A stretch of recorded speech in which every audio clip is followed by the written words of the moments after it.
The wide receiver room remains an area of concern for the New York Football Giants. What has the impact been on the overall success of the offense? What has the impact been on one Daniel Jones? And how are they going to correct themselves and be more dynamic coming up on Monday night against the Dallas Cowboys?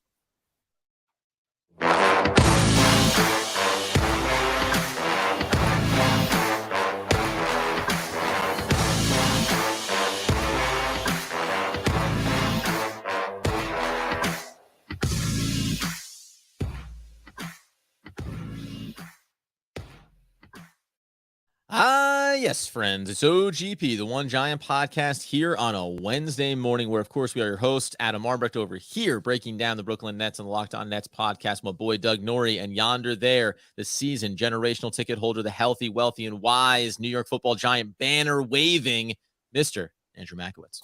Got the home opener banner that they gave us downstairs, the bit nice big blue. Adam, I don't tell the Giants, but I secretly took two of them to make sure that my co-host could have one as well. Hey, that's what I'm talking about, guys. Don't worry about it. Listen, you could also just go ahead and send me one, New York Giants. It's not like I'm not doing the work here. I'm trying to support you. I want you to get better, right? If Joe Shane would answer my phone calls, we could really move this process along. Bottom line is, though. Well, I mean, you missed out on Dave sending a message to all Giant fans, though, which was kind of exciting. You know, I don't know if you saw it, but all season ticket holders got an email from Dave saying that the energy last game was electric. The Giants are going to be wearing their Color Rush all white jerseys on Monday Night Football. That's and right. He's asking for all fans in the stadium to wear white as well. Going to have a whiteout, and it's going to be electric. It is going to be electric. Just going to tell you right now, obviously, Monday Night Football, New York Football Giants hosting the Dallas Cowboys. Big matchup. Obviously, the Dallas Cowboys pulled out a win in spite of losing Dak Prescott for a handful of weeks here. And yet, there's two facets here. One, white after Labor Day. Brian, please. I mean, you're doing the entire fan base dirty by suggesting that. And secondly, what a disaster. I mean, hot dogs, beer, nachos, the whole entire smorgasbord. Eventually, it's going to turn into one of those, those color powder parties where everyone's just dousing each other in chalk dust. Listen, I'm excited for it. I think it's going to be great. Hopefully, it ends up being a blue and red and a little bit of white by the end of that one. Maybe just a stripe just down in the middle of the t-shirt for all the Giants fans. Going to be good, man. And it was good to see that Giants fans did show up and were vocal in that game last week against the Carolina Panthers and made that matters. I mean, you heard it from the players too, right? If you're Saquon Barkley, if you're Sterling Shepard, Leonard Williams, who gets injured there, but even Xavier McKinney, who's coming from playing at one of the highest profile college schools in the country, it's good to get that energy of your fan base behind you, something you haven't been able to experience a ton over the last couple of years. Head coach Matt Rule of the Carolina Panthers said the noise in the stadium impacted our ability to call plays. And that's all you need to hear. The other coach being like, that was a problem for us. You're like, perfect. All Giant fans did their job. Wink Martindale asked, and they delivered. I like the idea of Matt Rule being like, hey man, it's like 3 weeks in a row here. Your team kind of looks like trash. The crowd noise is what it was. And see, when we came up to the stadium, Adam, you always do this. You always do this. You take away credit from loyal Giant fans that were screaming their mouth off it for as much as they could for the entire game. Yeah. And then you kind of push it towards Matt Rule and say it's just an excuse. Give the Giant fans a win. They worked hard to get that W on Sunday. Don't take it away from them, Adam. All right. I'm as loyal, more loyal, than any Giants fan out there. As loyal. We're all in this together. That's the bottom line. Welcome in, by the way, over on the live stream on YouTube. If you're a part of it, you saw in the title here, which maybe threw some people off a little bit. We're going to talk about some of the areas of concern for the New York Football Giants taking on this Dallas Cowboys defense. There's a lot of athleticism on that side of the ball, and arguably, those are, I think, going to be the early season challenges that present the most difficulties for this Giants unit. We talked about the offensive line last episode. A lot of people are struggling. Here's a little footnote for you, Andy, before we get into the wide receiver talk. Did you know that Will Hernandez would be the second highest rated offensive lineman on the New York Football Giants starting unit right now, playing out there in Arizona? Isn't that just fascinating? A guy that signed for a little bit over $1 million on a one-year deal that was a New York Football Giant that we weren't huge fans of. Let's be real. The eye test never quite lived up to it. But when I'm watching Glowinski out there having some struggles, I do get that little twinkle in my eye and think about a cube-shaped man that maybe could have been doing a better job and saving the Giants some money. I did look at that. I think he had a 66 or so Pro Football Focus rating. I Nice saw number. that, and I kind of shook my head, and I'm like, I don't understand it. I mean, obviously, with the Kyler Murray system where he's kind of just running around, doesn't Will Hernandez look much better when Kyler Murray's running 80 yards for his life? Like, how much does the blocking scheme matter on like a 2-point conversion when Kyler Murray's doing circles around, larger offensive linemen? But yes, it is interesting. Sometimes a change of scenery is good for everyone involved. It Of happened course. to be good for Will Hernandez. Unfortunately, it hasn't been as good for someone like Mark Lewinsky, as you mentioned. You better believe it. Justin Pugh, 74.5 rating for the Arizona Cardinals as well. Yep. I like to give information. I'm an information giver. That's I all mean, that I like to do. He's a Syracuse alum, so obviously Oh, he's gonna overperform Andy, expectations. I'm just gonna Andy. be honest. It's good to give information, but that was very uncouth of you bringing that up. Okay. The conversation that we want to have here, I saw an article over on Pro Football Talk, Pro Football Network, where they were talking about Kenny Golladay and the situation that's been going on here. And there was a couple of facets to it that I found pretty interesting from a team aspect. Kenny Golladay, we know he cleans out the locker. Okay, what does that signify? All indications are, and this report came across from Aaron Wilson for Pro Football Network, was saying that Brian Daboll, when he was asked about it, he said, yeah, Kenny Golladay is doing, paraphrasing here, doing everything we want him to do. His attitude is great. He's working hard. And also, the simple fact is that Kenny Golladay does not fit the system that the New York Football Giants want to run. And this extends even, I'm not just using it for him. This is what they're talking about with Darius Slayton, too. These guys do not have the scheme versatility that we need in order for them to be functional and effective inside of this offense.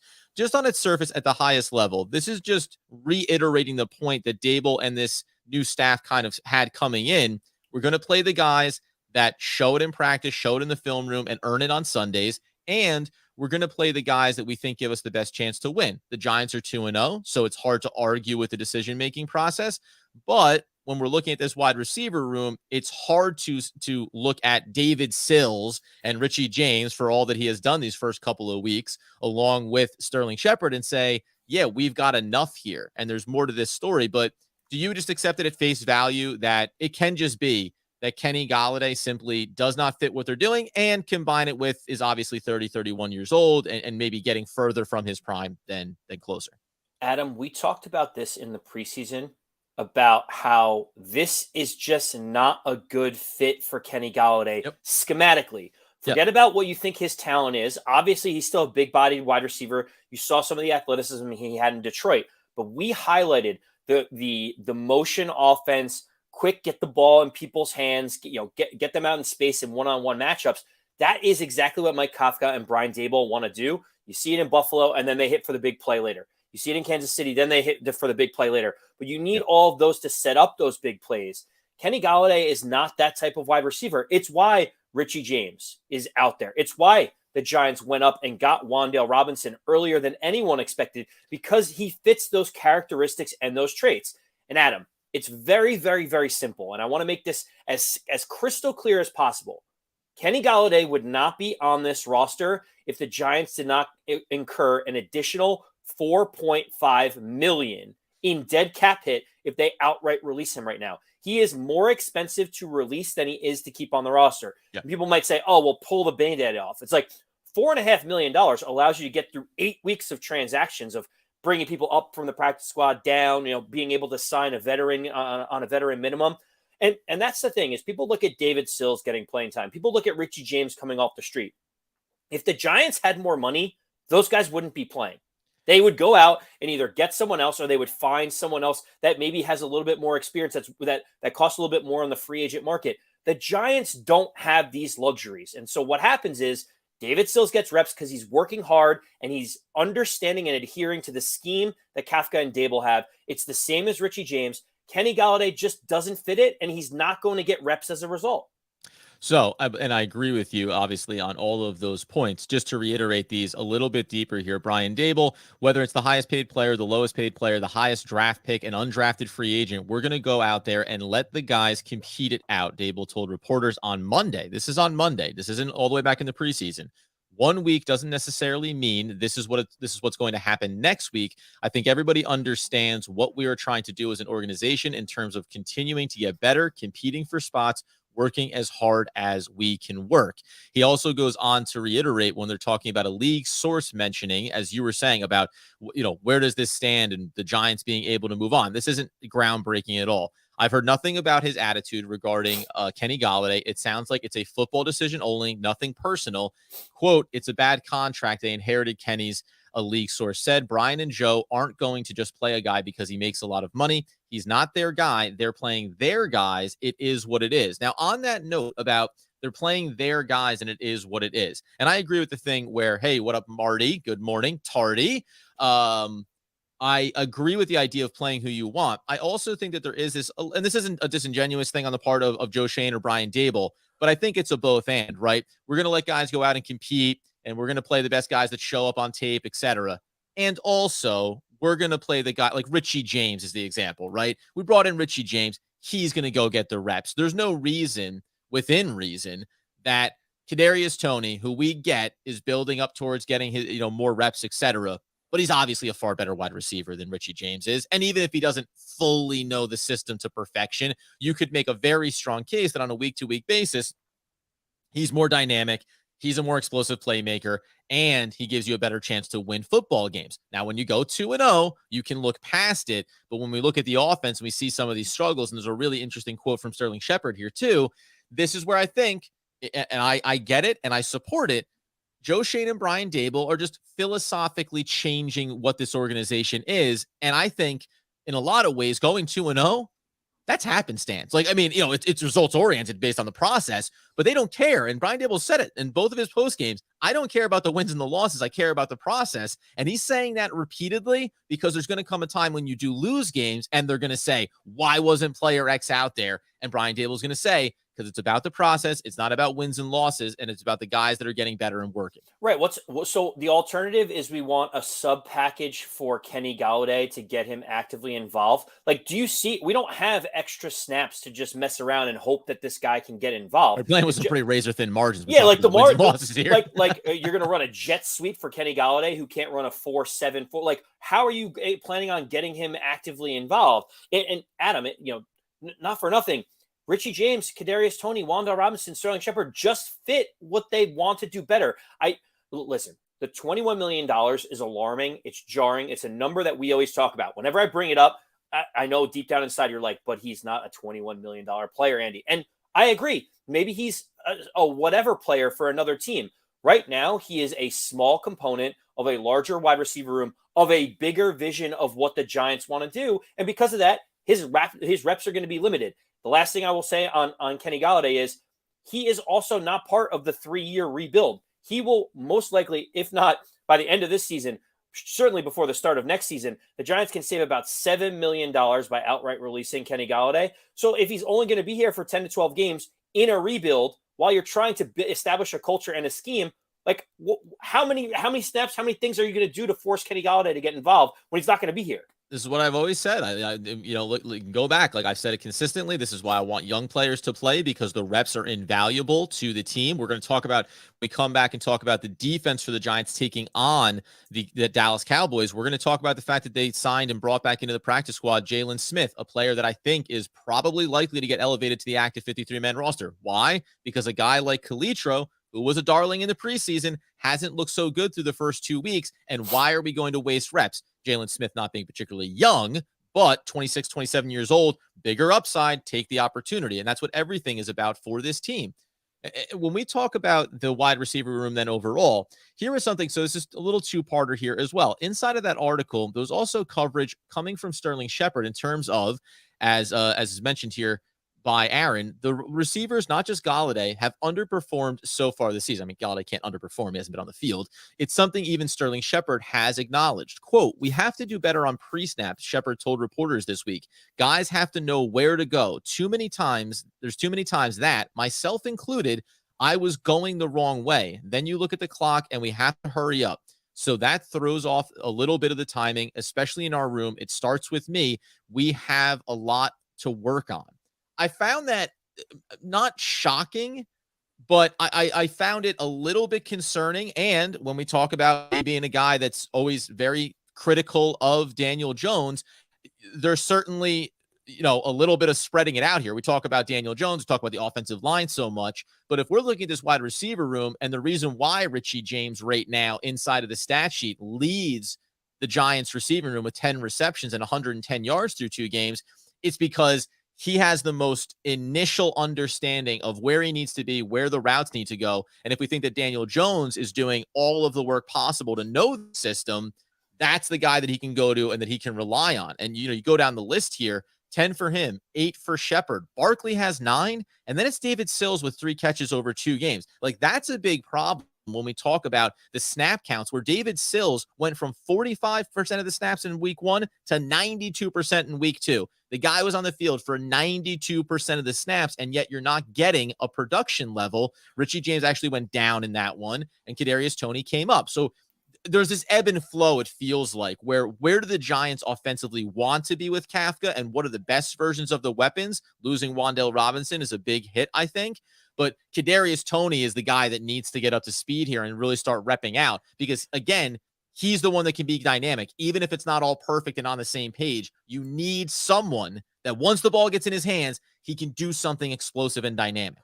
So, Adam, it's funny that you say this, because you're usually the one that has that looks at Daniel Jones through a critical lens. I would say is a fair way to say it.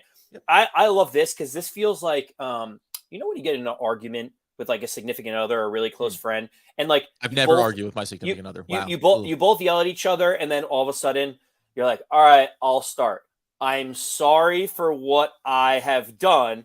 And then all of a sudden you're like, okay, now it's your turn. Sorry. now it's your turn. Why don't you? Now you're sorry for what? So it's Sterling Shepard's like, I'm sorry, Daniel Jones, for running the wrong routes. I could always get better. Now, Daniel, do you have anything you'd like to say to me? Are your deep balls the most accurate to start the year? That's a really I love you know what I mean? Like, one. Yeah, and I love that from Sterling Shepard, because like it's the smart way to play it. Sterling Shepard should never point fingers at someone else. You could say, I always could run a crisper route. I could always get out of my breaks faster. I could always catch more balls. It's great.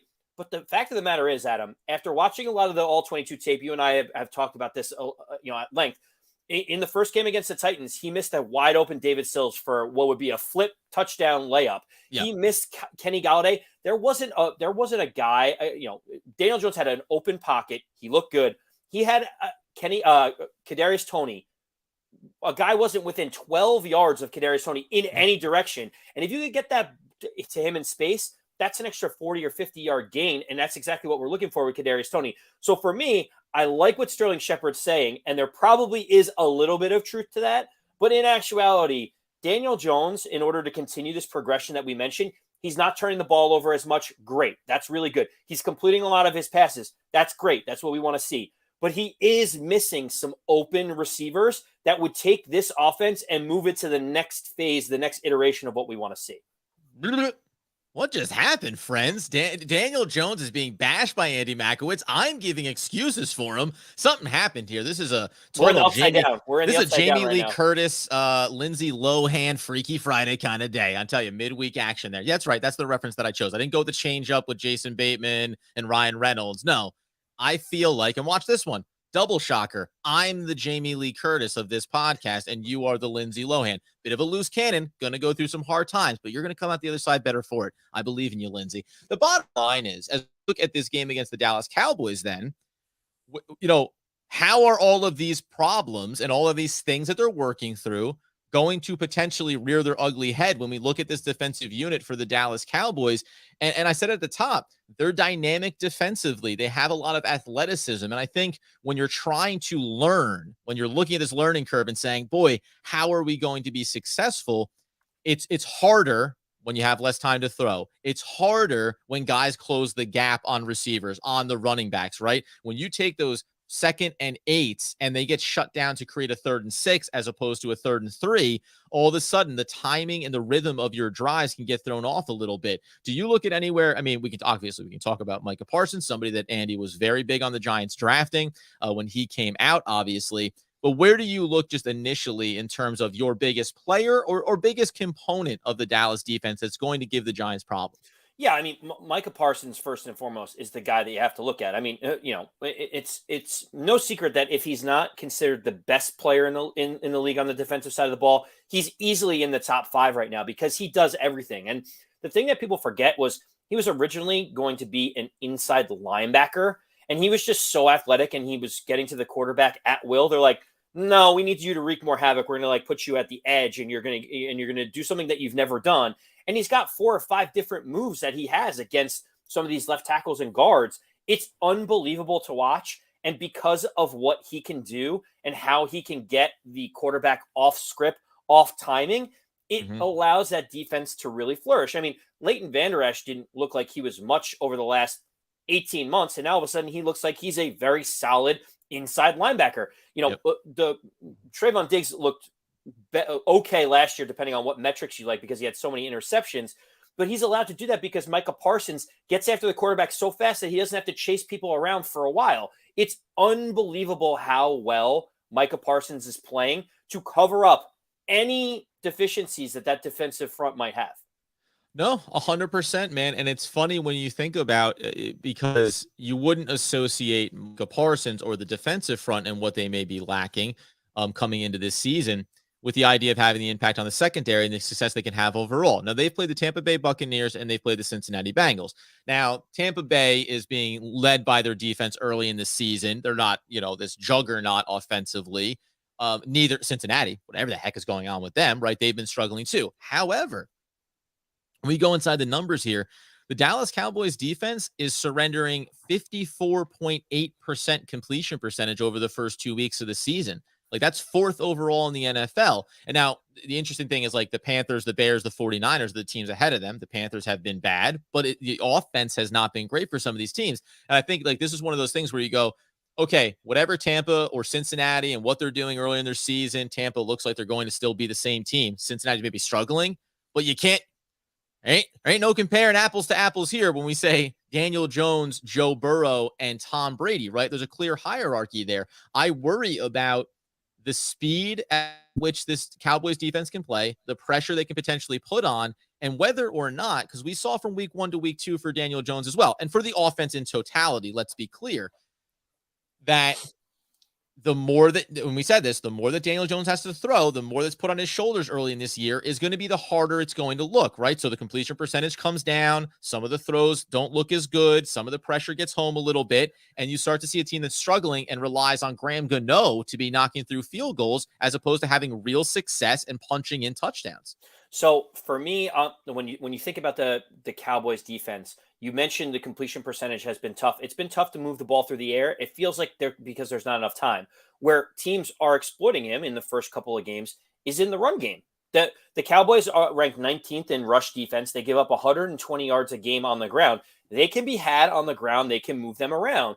And the reason why, do you worry about that though? We came into Carolina's game and we said, hey, they can be had in the run game and that can really help us. And then when that gets stymied, then that's when you end up in this really this tooth and nail battle. It is a concern, but the question is, if the Giants can effectively run the football, and we know that Evan Neal has already matured more and progressed more in the run blocking than he is in the pass blocking, what that does is it changes everything for the Giants offensive line and the Giants philosophy. Because if you run the ball at Micah Parsons, as opposed to trying to throw the ball away from him, or when you drop back, make sure that you're chip blocking or doing whatever. If you can establish the run, you basically take away Micah Parsons' biggest skill, which is getting to the quarterback and creating turnovers. The Giants are going to have to run the ball. I know that that's a scary thought because it's like, well, if they get into 3rd and 8, like, what's going to happen? But that's the risk the Giants are going to have to take, is they're going to have to establish the run no matter what. I know this sounds rudimentary, like 101 football, but against a formidable pass rush like the Cowboys have, that is the secret to success, Adam. No, I think so. And as we have here, Ronnie Rivers coming in the door there's still a problem there and a disconnect with DJ. He's got to tune in with his receivers. Some were wide open Sunday, got to stop. And we 100% agree with that component of it. And I want to get back to your running aspect for this offense. I will just mention, too, that you can remember David Sills got called on the pick play when Kadarius Toney was running the crossing route from right to the left side of the field, and that would have been a big play. It would have put Daniel Jones up over 200 yards. So there's like this, there are these little moments, but I think when you go back to week 1 and you think about the big touchdown play to Sterling Shepard, right? It's like, right, you don't take it away from the ledger, but week 2 is the example of if you don't have those big plays, then it looks like this.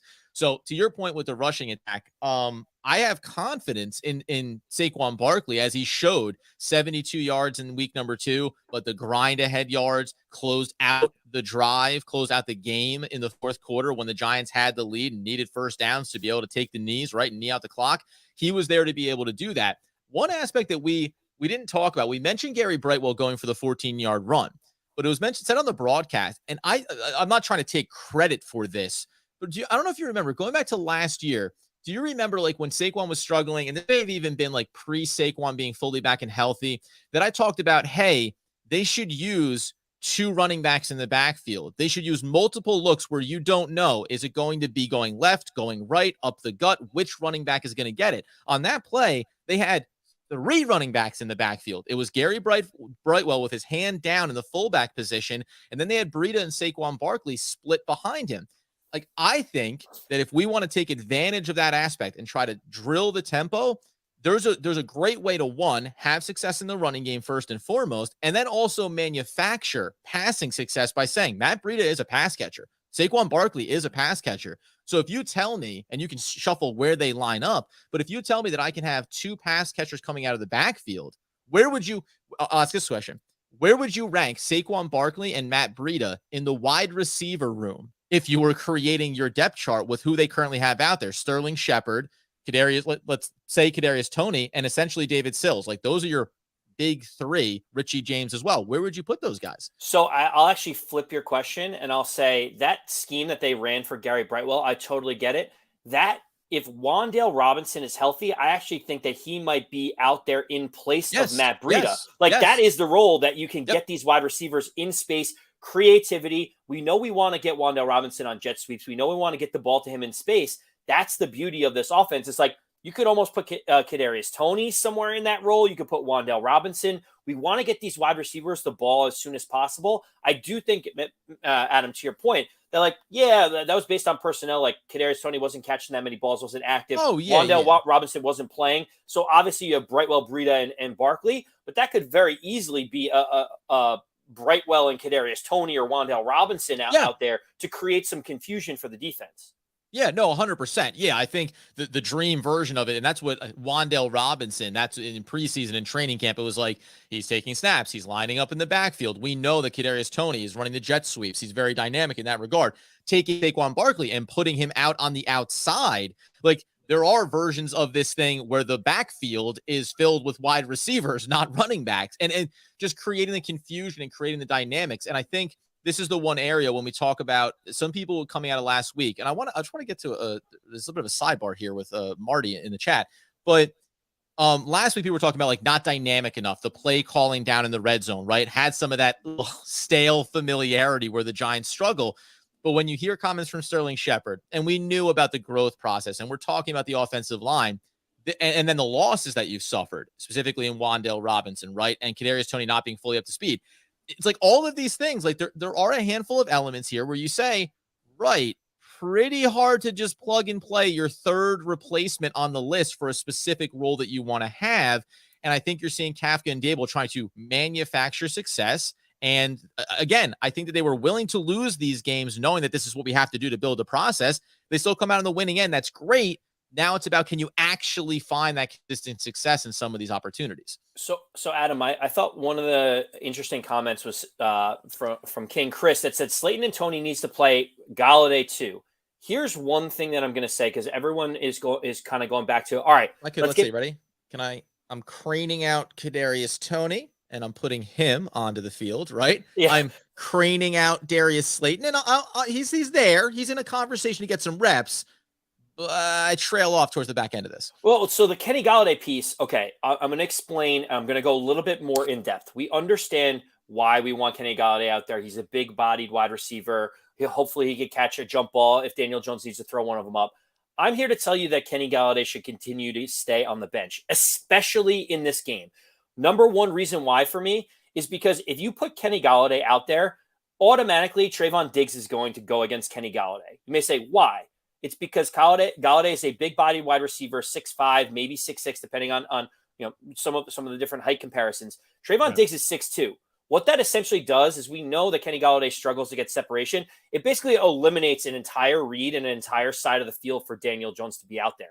If you have Kadarius Toney and Sterling Shepard and Wan'Dale Robinson's healthy or Richie James, who's Trayvon Diggs going up against? He's got to go up against a short, shifty, athletic guy. We saw what happened when he went against Kadarius Toney last season. He got absolutely cooked because he can't handle smaller guys out in space. If you put Kenny Golladay out there, you make it very simple for Dallas to say, Trayvon, you go wipe that whole side of the field out, and the Giants have no looks going to that side, Adam. So for me, Golladay goes to the bench. Darius Slayton can go vertical. Sterling Shepard's inside, and Kadarius Toney can be that human joystick when he runs routes that Trayvon Diggs can't keep up with. It gives the Giants better plus matchups in the wide receiver room. Yeah, I tend to agree with you, and it's funny. I mentioned Darius Slayton there because he had four snaps in week number 2. He didn't have any. It was a healthy scratch in week number 1. When we talk about these guys that need to get out there, the Darius Slayton piece, it's like I can get behind it in the sense of if we're talking about a guy that's has a little more size, talk about David Sills, not necessarily a speedster. Hey, if you want to use the speed to stretch the field and maybe force a guy like Diggs to have to pick him up on a rep or two and then open some things up. But overall, I think your point is correct here. And when we look back at those snap counts, like I'll be interested to see David Sills went from 45 to 92% snaps, and Richie James went from 70 to 42.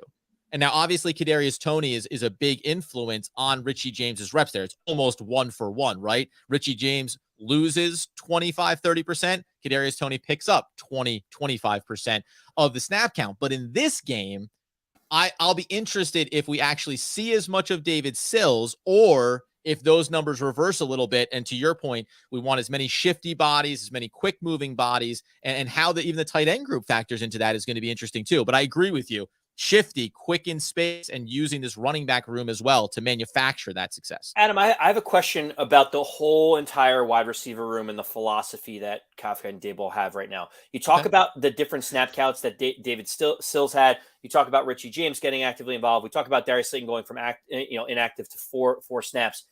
Do you think this is really how it's going to be for the entire year? Do you really think they're going to be like, let's play the hot hand, let's play matchups, let's scheme the wide receivers that we want out there, and guys are going to go from 70% of the snaps to 1% of the snaps? Or do you think that this is still early on, we're figuring out what we want to be philosophically, and we don't know who can fit that yet?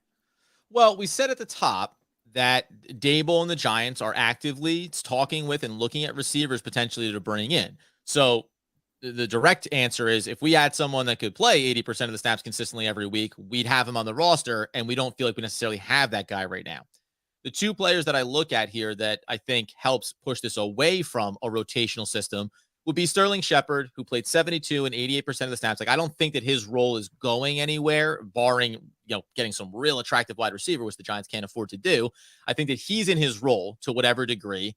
And then the question mark is Kadarius Toney. If his rep count keeps building up and he's playing 70 and 80+% of the reps, which he 100% should be doing as a number one, first round draft pick and the dynamic player that he is, now your first two players get locked in there. And then it's a question of if Wan'Dale comes back healthy, I think that his rep share is there. And then when you get to the fourth and the fifth wide receiver, then it's situational. The way most NFL teams run their wide receiver group, right? You have your top tier talent, and then you've got guys that fill in situationally. So on paper, no, I don't think it's going to be a week-to-week process. However, you do need guys to consistently step up in those roles, right? So that you can say, this guy is doing it consistently. And I'll go back to the top.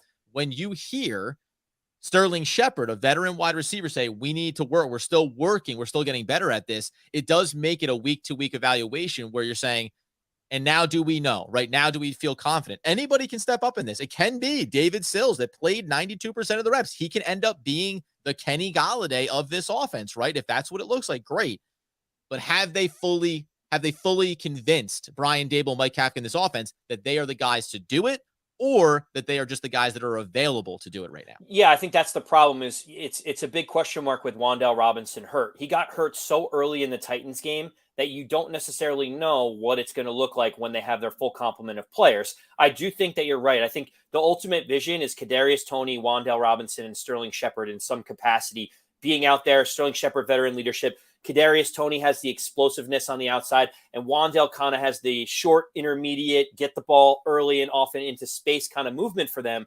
Those three would be the ideal for them to have out there. And then guys like Sills and Slayton and others Richie James even can rotationally come in for a situational play that they need.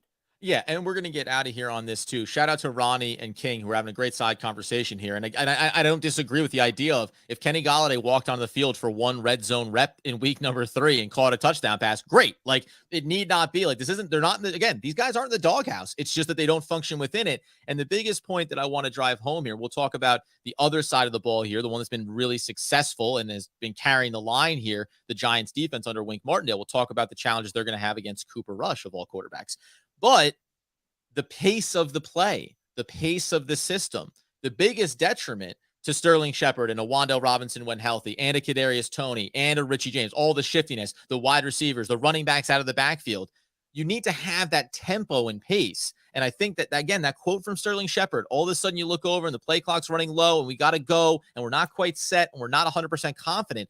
That limits the success of those plays, the explosiveness of those plays, and then also the way in which you get defenses on their heels. The way that you offset athleticism is to have quick 6, 7, 8 play drives that tire out a defensive front, that tire out a secondary. And the Giants haven't been able to do that in the first couple of games, even against some suspect defenses or a team like the Titans who have been struggling to find themselves, right? So that's a big component of it too. Getting this, understanding the system. And I think I don't want to look past that. It's new systems across the board here. Everyone is learning new facets and new functions underneath this coaching staff, and you need to see that happen here. You need to see that pace of play, and at that point, we'll get a better sample size and a bigger sample size on Daniel Jones and his ability to, at pace, when it's going and you've got them on your heels, make the right plays, make the right calls, and have successful opportunities to score, get into the red zone, and put up some real points this season, something they have not to this point been able to do.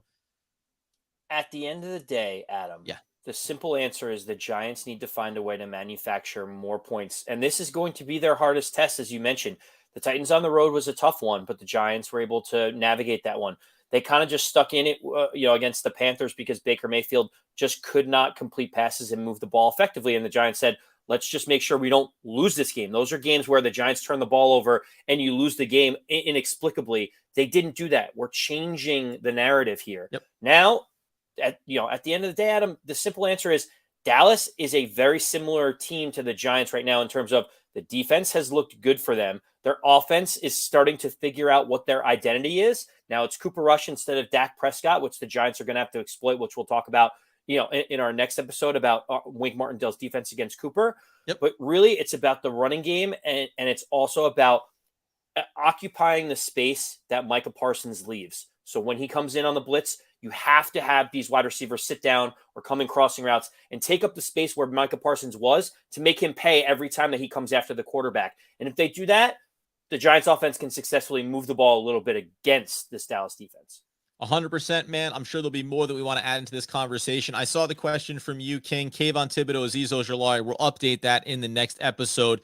Tease, it's looking pretty good that this defense is going to have some more dynamic weapons available to them. Leonard Williams, obviously a point of concern. So come back in for the flip side of this matchup.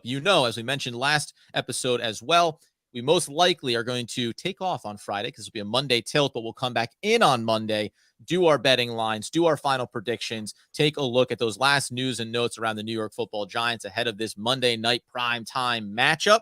Until next time, though, friends, we always appreciate everyone that comes in and gets involved in the conversation. Marty and King and Ronnie, chief among them in today's episode. You get us over on YouTube, you subscribe, you share it, you like it, you love it, you want more of it. You get the podcast feed wherever you get those needs fulfilled. And as Andy Makowitz would want, need, and nay, demand the people know. As always, let's go Big Blue.